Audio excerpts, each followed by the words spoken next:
So this is God with limitation, because I have understood God as almighty, omnipotent, but He is not omniscient. He does not know what I need. I better tell Him. So Sarvajñatva is not known. Sarvashaktimatva is recognized.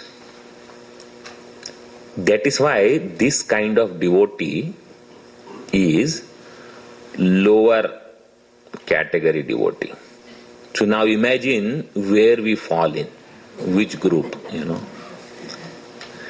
Bhagavan, you do this. Actually, this kind of, Bhagavan calls them devotees, but maximum work Bhagavan has to do for this devotee only. So he makes Bhagavan Dasa. Even though he calls himself as Dasa, he says, Bhagavan, you do this. Bhagavan, you make sure this happens. Make sure that person, usko kaise bhi hatao. So Bhagavan, instead of master, has to work for such devotees. And Bhagavan, if you don't do this, then next time I will not come. Such arguments are also there. So this is Manda Bhakta, if you want to call. Inferior devotee. He is a devotee, at least he believes in God and Bhagavan's Samarthya.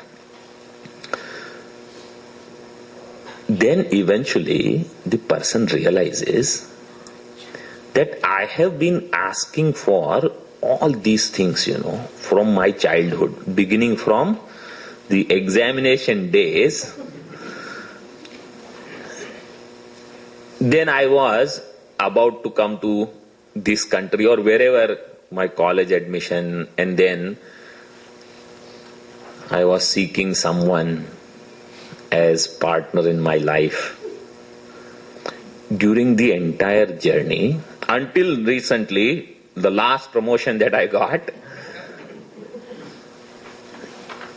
I have asked for all these things.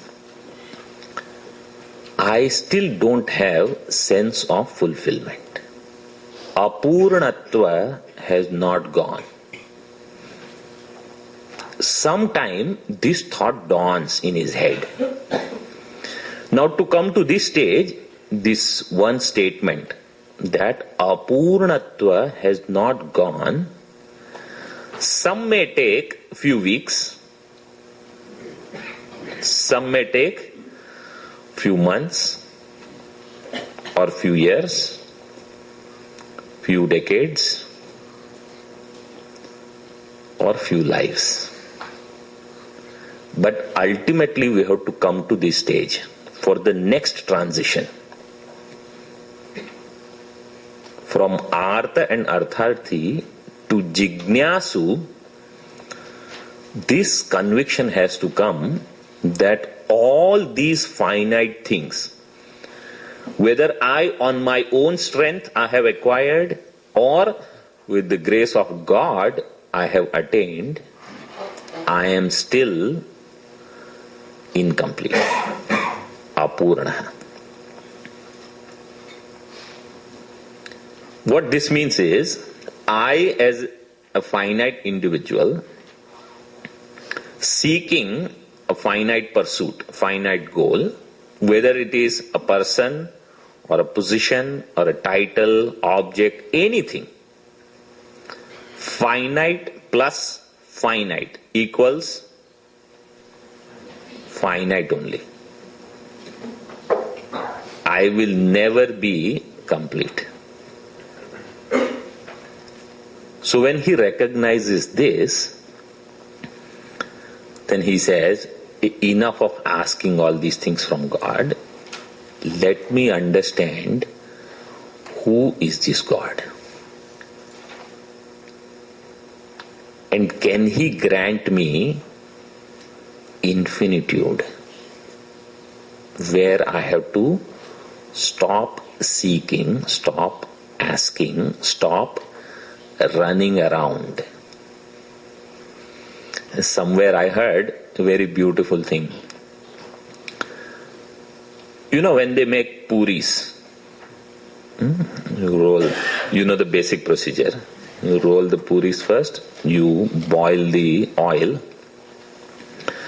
and then you take that puri and slowly you slide. You don't just splash it, you slide it from the side of that big thing, katori. And in the beginning, the puri will start running around in that pool of oil. How long? Until it becomes full. Until it attains Purnatvam. And then what will happen? It will stay there. Its running around will stop. Like that, while we are Apurna, we will run around. When we become full, no, going here, there, doing this.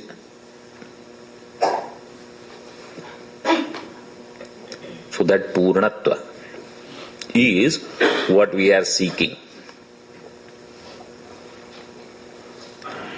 When this individual realizes that this is what I am seeking, this is what I really need, until then my running around is not going to stop. And running around does not mean going from one place to another, going from one womb to another, one loka to another. That is our running around. It will not stop until I attain Purnatva. When this dawns, he actually becomes a Jignasu. Dawns means not because somebody said that's why. From within, that understanding should come. It should be our own understanding, our own conviction. Then he is a true Jignasu, he is a seeker now. And the next phase of his life begins. That is called now spiritual person.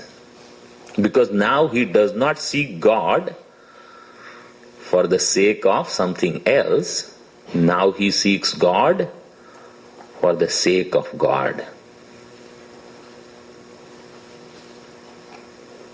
So from religious person, he becomes spiritual person. And what is the journey of this Jignasu? So he performs Karma Yoga. This is the familiar. Karma Yoga for Chitta Shuddhi, purity of mind. Then Upasana Yoga for Chitta Ekagrata, single pointedness of mind. Then Vedanta Shravanam. Then Vedanta Mananam and Nididhyasanam. This is the journey of Jignasu. And what is his culmination?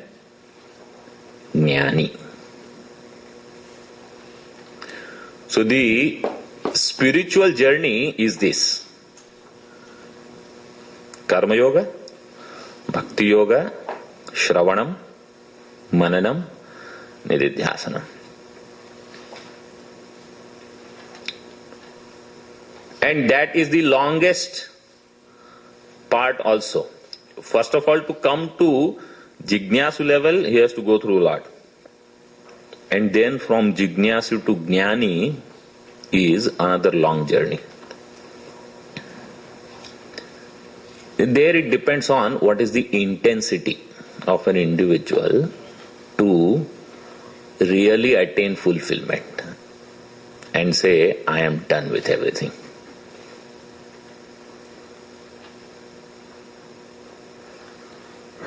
So this is how the journey is going to be. And that Jnani, Bhagavan says, is the fourth kind of devotee. He is also devotee. So as we said, the first two, Artha and Artharthi, they are the Manda Bhaktas, inferior devotee. Jignasu, mediocre, middle level, Madhyama Bhakta. And Jnani, Uttama Bhakta, superior. Now these are Bhagwan's words. Huh? So don't say, oh, Shankaracharya ji always wants to bring Jnani even in Bhakti chapter. Bhagwan himself is going to describe. But this should be clear in our mind. And you can connect some of the other points earlier that I have given, and more will come now. Now let us read the 17th shloka.